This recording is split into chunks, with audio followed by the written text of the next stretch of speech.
What is up? What is up, YouTube? Check it out. If I started a YouTube channel in 2026, I'll do this. If I was to start a YouTube channel, when I first started the YouTube channel, y'all, I think it took me 2 years of off and on doing it, off and on. I'm gonna keep doing it. I'm gonna do this. I was trying to do music, teaching people how to do music. And I could have stuck with that. Probably would have been doing a lot better. But I was so busy trying to find the quickest way to get this channel to roll and get, I see these big numbers. And if you stick to one thing, one niche, it'll work for you. It ain't what you're talking about. I said, man, everybody, who gonna learn how to do music from me? There's so many other people out there. Don't think like that. Whatever your niche is, stick with what you know, and you build a relationship. YouTube is all about building relationships. And I'm going to talk more on that right after this intro. Let's check it out. Growth's got a formula most never learned. You don't need luck or talent, structure is earned. If you're ready to build and you know it's your turn, start with the 4 free videos, earn as you learn. Click on the more below to sign up. That's right. Click on the links below. Sign up for my 4 free videos, and it gives you a bird's eye view of all kinds of stuff and why you should start, and you should really consider putting this into your life. Now, if you know anything, if you have experience, if you got gray hair, if you over 40, what you been doing on your job? One lady started a YouTube channel and she talk about how to put together resumes and stuff. She's an expert on how to get a job. So many people leaving high school, leaving college, they nervous as I don't know what, they can't sleep that night, and they trying to land this interview, a job interview. Channel blowing up. If you talk to the beginner, don't leave out the beginner, y'all. That's all I got to say. Don't leave out the beginner. My channel got over 500,000 subscribers. This beautiful young lady right here, Katie is starting a new channel, and this is what she would do. Nah, she's just saying if she was starting a channel, and she's going to give some great pointers, man. So y'all hit that subscribe button, hit that bell.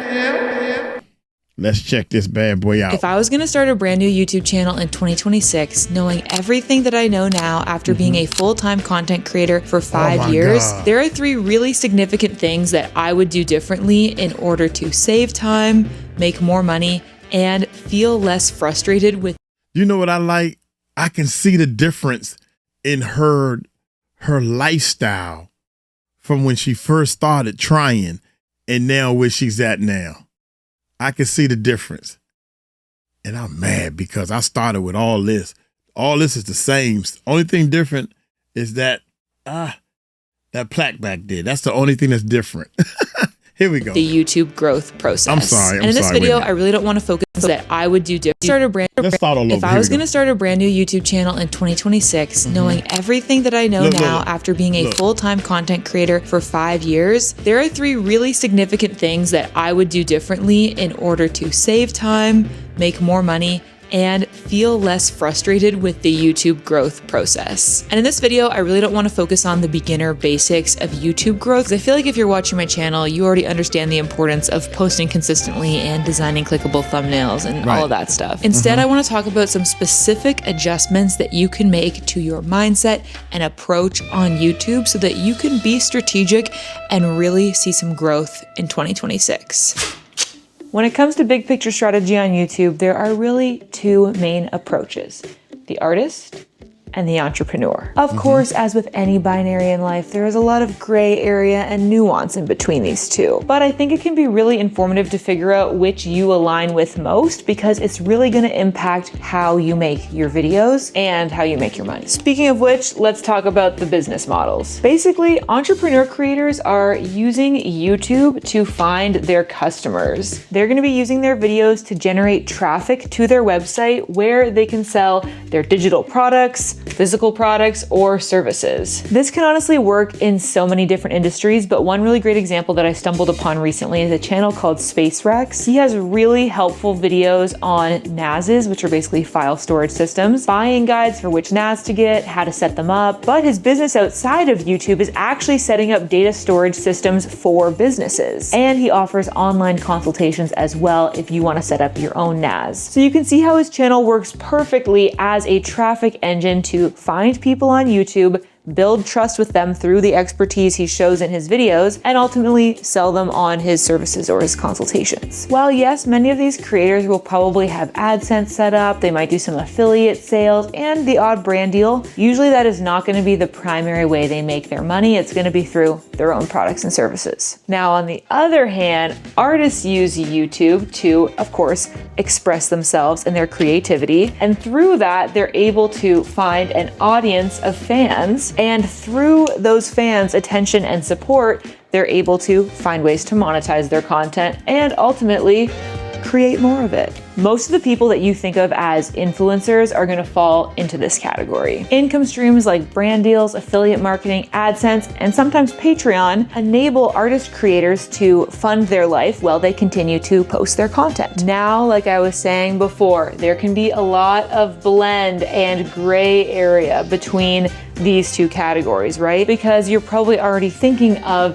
influencers who generally have this artist business model, but maybe they also sell merch or have launched some other maybe like consumable product business like coffee or matcha brand. And while those examples definitely exist, I would argue that in those cases, those are usually like a side quest business or something that they've leveled up to after years of having this business model and then eventually wanting to become an entrepreneur as well. Really, the way I see it, the distinction comes down to one question, and that is, what is your goal with YouTube? Right. For entrepreneurs, the goal is... One of the things that you need to teach, here's the secret. This is the secret right here. While you building your YouTube and while you're learning and all the stuff that you know and all the stuff you're teaching, you need to start right now teaching people how to do exactly what you're doing. You're learning how to take your knowledge and you're going to turn it into a course. You're going to turn it into a YouTube course. You're going to turn it into a course by using YouTube.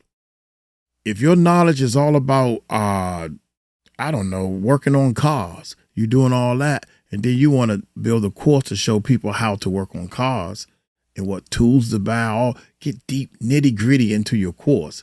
But you start developing a course to teach people how they can build a course to teach other people how to work on cars. I just gave you the answer, man. You got to get your own product and services out there, affiliate links and all that type of stuff. But everybody's concentrating on one thing. They're concentrating on getting to 1,000 subscribers. They want views. They want all this stuff. If you concentrate on the people, what the people want, people will keep coming back watching your channel because you're giving them a lot of value. You have to give the people value. If people are trying to learn how to start a YouTube channel, okay, the first thing you need to do is stop guessing. Once you stop guessing, you need to get some type of structure. You need to get on the phone with somebody who knows what they're doing. Either her, anybody else I did a reaction video with, or me, Uncle Mike. I teach you structure. I teach you how to get clarity, how to get direction. I teach you everything that I tried that failed. That's what she's talking about. Let's keep going. Oh, I'm clicking the wrong buttons. I got too many stuff in front of me. To become an entrepreneur as well. Really, the way I see it, the distinction comes down to one question, and that is, what is your goal with YouTube? For entrepreneurs, the goal is going to be to make money. While for artists, the goal is to make content, sometimes also known as art. Basically, it's like, is the content the means to the goal, like the way you reach your goal, or is making the content the goal itself? For artists, the goal is the content. For entrepreneurs, they use the content to reach their goal, which is selling their products. So where do I find myself on this chart? Well, I have a video editing agency and we primarily find our clients through my YouTube videos. So that definitely tips the scales towards the entrepreneur side a bit. However, I think I identify more as an artist in terms of my approach to content. God, that sounds so pretentious. Like I honestly don't feel like my videos are art most of the time, but I am prioritizing the artist strategy in terms of I want to have returning viewers, I want to have community, I want to have engagement with the people who watch my videos, and I definitely don't want to have to make videos on the same exact topic over and over again. Honestly, my goal deep down is just to keep making enough money that I can continue doing this for my job. I'm honestly really happy with how much money I'm making each year right now, so I'm not really looking to like super grow or scale that. What's most fulfilling for me is just finding ways to be more creative in how I make my videos. Like I find that really fun and I love that I get to do it for a job. So that's what I'm focused on, especially this year. Not like growing my income a ton, but just being more creative. And so that's why I feel like at least in 2026, I feel like I'm more on the artist side of things. So I guess one final question for you. If money was no longer an issue, do you think you would still be creating YouTube videos? I know I would. I was making videos all the time long before I was ever making money from it. That's good. In other words, if you're doing this for a quick fix on the money side, I like her mouse. I need to change mouse. I got this type of mouse, y'all. This is my mouse. It's like this. It's a ball mouse, and now my thumb is starting to hurt. I should use a mouse like she has to fit your hand. But anyway, you would know how advanced you are because you start buying things that make you do your work easier. But that's a great question. Would you still do YouTube if you ain't making no money? I like recording. I like recording music. I like recording videos. I like recording. So if you're doing it because of the money, you're going to burn out because you're trying to hurry up and get 1,000 subscribers because you focus on that money. And I'm here to let you know, once you hit 1,000 subscribers and you turn on that ad revenue, you got 2 months of making maybe, this one guy did 3 months before he even got a check from YouTube, because YouTube don't even pay out the money unless I think it's 1,000 or more or something like that. So he had money for 3 months that he couldn't get to because he wasn't making enough money for YouTube to cut the check. I don't know what the number is. I think it's 1,000. I got to look that back up. But can you imagine that? He said, man, my first month I only made like $102 or something. That's wild, man. It's I love to hear these YouTube stories. Here we go. And when I think about my life in a retirement kind of scenario, I think I'd probably still want to be making vlogs. So I think if you said yes, you would make videos, even if you weren't making money from it, then you're an artist. But if you wouldn't do it, except for the fact that it's helpful for your business and it helps you make money, then I think you're an entrepreneur. And to be super clear, it's not like one approach is better than the other. Like it might sound like I'm kind of moralizing the artist approach, but I'm really not. If you're using YouTube as a marketing tactic, I think that's really smart. And I think that's totally reasonable. Like it's okay if you're doing this to grow your business. I just think it's helpful to know which approach is yours, because then you know the success metrics are different. Knowing where you fit in all of this is going to give you clarity on how you want to approach your own content strategy. So for artists, what that's going to mean is prioritizing community over traffic. Another way of putting this is prioritizing engagement over virality. So the success metrics that you're going to be looking for are like high amount of returning viewers. That would also look like a kind of more steady view count from video to video, showing that your same community is coming back time and time again. This is also going to look like a higher proportion of comments. So people that are actually really engaged with your content and wanting to connect with you. The entrepreneur approach is going to be the opposite. So prioritizing traffic over community. So the success metrics there are going to be a high proportion of new viewers. Why does this matter? Well, if you're ultimately trying to sell more of your products and services, you need to be constantly bringing in new customers. If you just have that same returning viewer community, while they might be really engaged with your content, either they've already purchased or they've already decided they're not going to purchase, and so you're not going to have that same business potential. So that's why it's important to be bringing in new people. So what that might look like is variation in the views on your channel. Like you might have some videos with really low views and some with really high. But as long as you're getting that occasional viral hit, you're still ultimately working towards that goal of having lots of new viewers. So you're gonna find a lot of these entrepreneur channels hitting the same kind of hot topics again and again, but reaching new people. Artists are more so gonna be continually serving that same community, maybe evolving over time, hitting more of a variety of subjects to keep it interesting for those same returning viewers. And finally, for entrepreneur channels, the priority is gonna be on conversions over comments. These types of videos might not have a ton of engagement in the comment section, but as long as you're seeing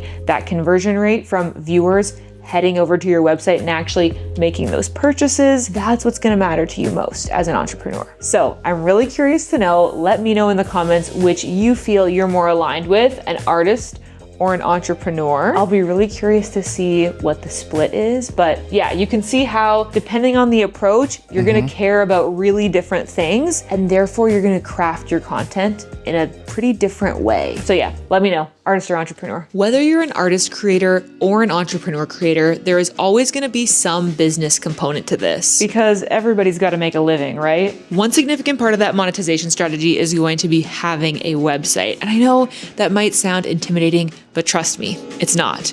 To prove it to you, I created a brand new website for myself from scratch in just 15 minutes using Hostinger, the sponsor of today's video. Now, while you watch me do that, let me tell you why a website is so important to your creator business. Now, I usually skip these things, but that's one of the things I teach. One of the things you have to understand is YouTube is a website. Facebook is a website. TikTok is a website.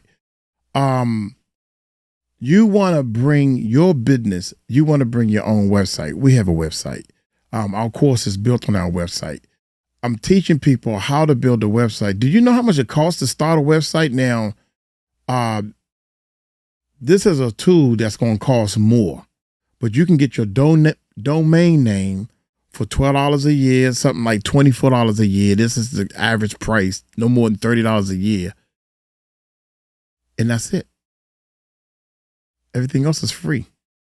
WordPress, everything else that you need is free. Now you got to learn how to work it. And that's where Uncle Mike come in at. Build your own website, get your own plugins onto your website and everything to get your people, your true fans, to actually purchase from you through your website, through your community. Build everything on your own. That way, if YouTube block you or YouTube shuts down your channel, you can survive. You don't have to start from zero and sit there. I have seen YouTubers crying, crocodile tears, because YouTube took their channel down. I teach you how to build a business. I teach you how to build a business that if your channel gets shut down, you can still survive. If this happened, you can still survive. If you want to be a true entrepreneur and a true business person, you have to be able to survive. Next one. Your website is like your online home as a creator. You own it, so it's not at the whims of the algorithm. Let's go back to it's not. Here we go. To prove it to you, I created a brand new website for myself from scratch in just 15 minutes using Hostinger, the sponsor of today's video. Now, while you watch me do that, let me tell you why a website is so important to your creator business. Your website is like your online home as a creator. You own it, so it's not at the whims of the algorithm. It helps you be seen as credible and professional, especially by brands that might want to work with you, but also by your audience and potential customers. Speaking of that, with a Hostinger website, you can sell digital products like courses or templates, or even physical products like print-on-demand merch. You don't need to know how to code to make a website. Hostinger has a really intuitive drag-and-drop design, plus a ton of designer templates to choose from. And as your business needs get more advanced, you can make use of their built-in analytics and SEO, A/B testing, and email marketing tools. So what you're going to want to do is get the business plan. I think Hostinger offers some of the best features for creators who are looking to grow their business and monetize, because they've got 0% transaction fees, which means you get to keep all of the profit from your digital and Wait a minute. Almost $3 a month. That ain't bad. That ain't bad, but when you're ready to do physical product sales, and they've got built-in email marketing tools to help you better reach your audience outside of social media. And what's super helpful for creators is that you get a dedicated link in bio website as well as your desktop website. So you've really got everything that you need for your web presence as a creator in just one subscription. And actually with the New Year sale that Hostinger is currently offering, if you're watching this video soon after I've published it, you can get all of this for just $2.99 US a month if you choose the 48-month plan, so you lock in at that low monthly price. And better yet, you can get an additional 10% off if you use my code Katie at checkout. I know that you're ready to take YouTube and content creation more seriously in 2026, so make creating your own website a part of that plan. You can go to hostinger.com/Katie or click the link in the description. Okay, so the second thing I want you to consider while you're formulating your 2026 YouTube strategy is that educational channels, I think, are really gonna need to pivot if they want to survive the era of ChatGPT. Let me explain what I mean by telling you a little story. Okay, so a little while back, I posted an Instagram story where I was talking about feeling like I was in a slump on YouTube, which since I have gotten out of, and I feel really good about that. But at the time, I was feeling like I was caught in this cycle of like constant low view after low view video. And I had a very well-meaning viewer reply to that Instagram story saying, hey, like, no offense, like, I love your vlogs, but I really don't find myself watching a lot of your tips videos anymore. ChatGPT kind of ruined that for me. And that's when I realized that a lot of people who used to go to YouTube to type in how to grow on Instagram, for example, are now typing that in on ChatGPT instead. Now, whether you should listen to ChatGPT when it gives you answers to questions like that is a different conversation. However, I think we can't deny that a lot of people are doing that. And when it comes to your classic tips and tricks or like list style educational YouTube videos, people are getting that information faster and more easily from just asking ChatGPT rather than like sifting through a list of YouTube results to find your video. And so I think this means that a lot of educational creators are going to have to pivot their approach a little bit. To be clear, I don't think this means that educational channels in the broadest sense on YouTube are like over. It just means that you need to offer something that ChatGPT can't. Your standard kind of advice that a lot of people know, but maybe would be helpful to beginners. That kind of stuff used to be the bread and butter of so many YouTube channels, and I just think it's not gonna fly anymore because it's too easy to find in a faster way. So here's what you're gonna do instead. First, analysis. What are your thoughts, hot takes, or pros and cons on that classic tips and advice that you wanted to share? Instead of just giving us the information, tell us what you think about it. Share more opinions. Number 2, share your personal experience or stories. What have you tried personally and what were the results for you? And finally, inspiration. Instead of teaching somebody how, inspire them to do. Assume that they already know the basics and they're ready to get started. They just need that extra bit of motivation or encouragement to go after it. Transparently, this is something that I'm really heavily considering in my own YouTube strategy for 2026. In the past, tips and advice and tutorials were like the foundation of this channel. But already over the past year or so, I've been trying to move away from just strictly like tips and advice videos to stuff that's a little bit more, I hope, insightful or kind of like analysis based or maybe entertaining or encouraging rather than just simply listing tips. And when I'm making stuff that's more like a traditional kind of like educational video, like this one, to be honest, I'm trying to make sure that I bring my absolute most like fresh, unique, hot off the presses ideas and not like recycling the same tips that you've heard before. And also bringing a bit of a personal perspective of like, these are the things that I'm like literally developing for myself right now. And I'm kind of trying to share that insight with you. And with the goal of hopefully doing this all in as entertaining of a way as possible and as creative as possible, just because honestly that makes it more fulfilling for me and hopefully more fun for you too. Basically, I think a good litmus test for it is if you can take your YouTube video title and put it into ChatGPT and just like tell it, hey, write me a YouTube script for this title. If the talking points that it comes up with are pretty similar to what you're already planning to say, that's maybe a bad sign that what you're saying isn't like fresh or different.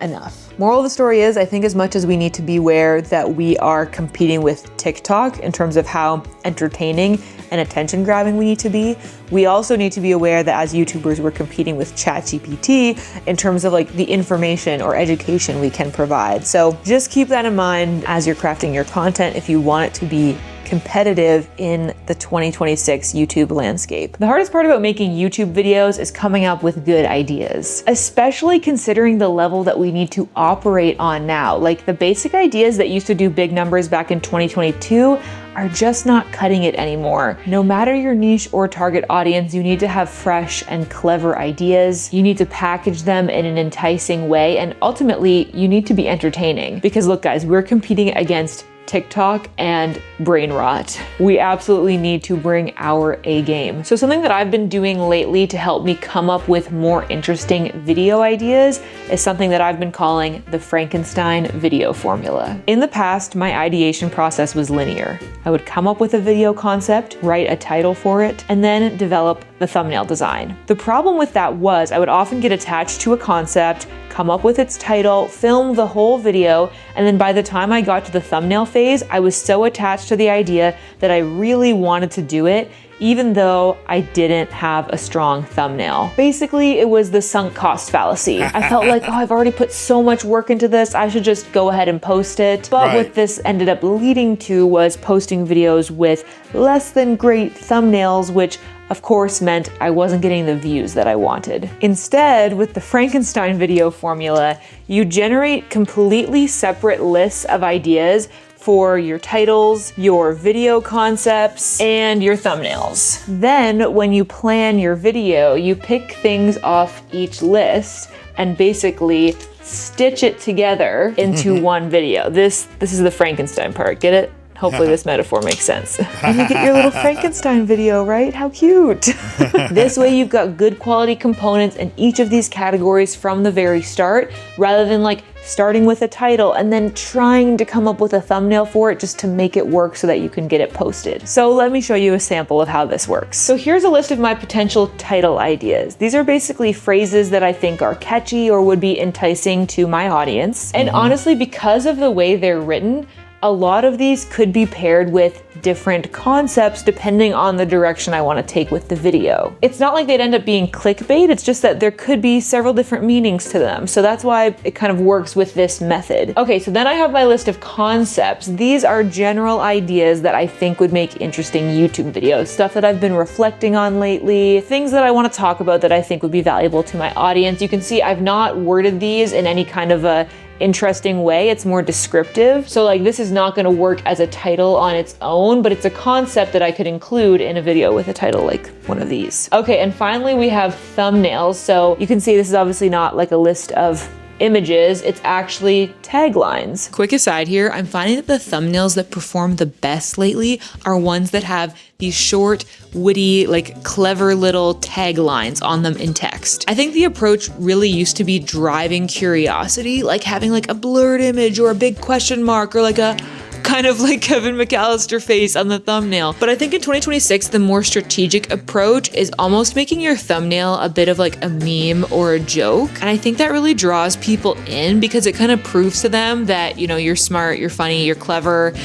Like, I think we're kind of at a point where like, honestly, like AI could generate a YouTube thumbnail that's what I just described, like the kind of face. And so I think that like that human sense of humor and like cleverness is what really catches people and makes them more interested in watching you. Like if you can prove your cleverness and sense of humor in the thumbnail, it's kind of a promise of like, hey, my video won't be boring. Like, look, I'm funny and interesting. I think some of the best examples that I've done, if I do say so myself, are like this thumbnail where I'm like, I'm gonna hold your hand while I tell you this. Or a lot of people commented saying they loved this one, I am cringe, but I am free. Or even this recent one, vlogging in the brain rot era. A lot of people mentioned that that caught their attention. I think there's so much more I could say about how my approach to thumbnails has changed. So I could do a whole video on that, but for now, just know short, quippy taglines, I think are the way to go with your thumbnails in 2026. Okay, so once you have 3 words, try to make them thumbnails 3 words. One, I'm doing a thumbnail now where I'm doing a course, but the course is actually 1, 2, 3, 4, 5, 6 words. Way too many words in a thumbnail picture. It should be, and the word should say, why this? That way, people will be like, why what? Why did this happen? Or what's happening now? What's happening now? 3 words. And you will see that concept. While y'all looking at this, when you scrolling through thumbnails, check out how many words they have in a thumbnail. Somebody got like a bunch of, long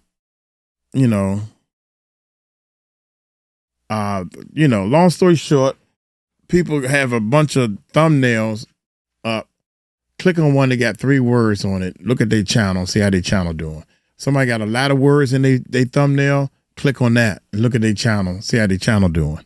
Have these 3 lists in place. When you go to make a video, you can pick one from each list. So for example, I might pick the title, you're gonna be a full-time creator in 2026. Here's how. I think for that kind of a title, a concept that would work well is my 12-month roadmap of steps to becoming a full-time creator. And I think a good thumbnail would maybe be the like, don't quit your day job, but I'll have the don't, stroked out. P.S. The nice thing about YouTube is that now there's A/B testing built in for both titles and thumbnails. So what I might end up doing is actually trying multiple of these titles mixed with different thumbnails for each video to see which one works the best. I honestly spend like a ton of time strategizing and designing my titles and thumbnails. So if you'd like an entire video showing the behind the scenes of that, let me know, and maybe I could do like a vlog taking you through my process. So I hope these thoughts and reflections on current YouTube strategies has been helpful for you. As always, I think the most important thing to remember is that this is gonna take time. But that's not a bad thing. I think all good things in life are on the other side of effort and persistence. It just makes the accomplishment more satisfying. So try to hold on to that even as you're pushing away this year, and just try not to be discouraged if you're not getting the results that you want right away. Trust me, we've all been through it. We all will go through it again. Even as an established YouTuber that's doing this for my job, I go through seasons where the views aren't what I want them to be, but you know what? You always eventually come out on the other side if you just keep going. The only way to seal in your fate is to quit.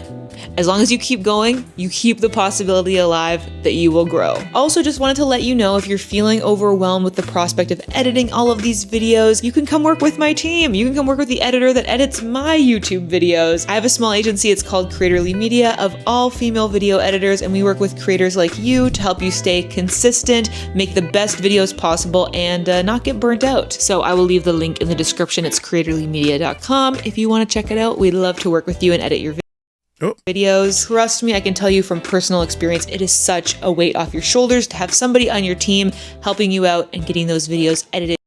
You don't have to do this all on your own. Most definitely. That's what we have here. We have a team of people that's actually helping you. We have editors. We have thumbnail makers. I have editors on the team. I have thumbnail makers. I have people that title the videos to get the most clicks. He about to get fired. No, I'm just playing. We got a lot going on. We have a team of people that can show you and help you. You can also purchase packages like, I don't want to do this. I want to source it out. I never talk about our packages. You can actually source some of the workout and everything. So it's a lot of things you can do. You need to get on a phone call with me. You can sign up for a Zoom call to come talk to me if you want to talk, because I'm gonna let you know now, I was amazed once I started talking and communicating with somebody how faster all this stuff will get into action. You got to take action in order to build that YouTube channel. And if you still want to get those 1,000 subscribers, check this video out right here. 1,000 subscribers. Oh my gracious. Y'all take it light, take it slow. Tell them Uncle Mike told you so. Peace out.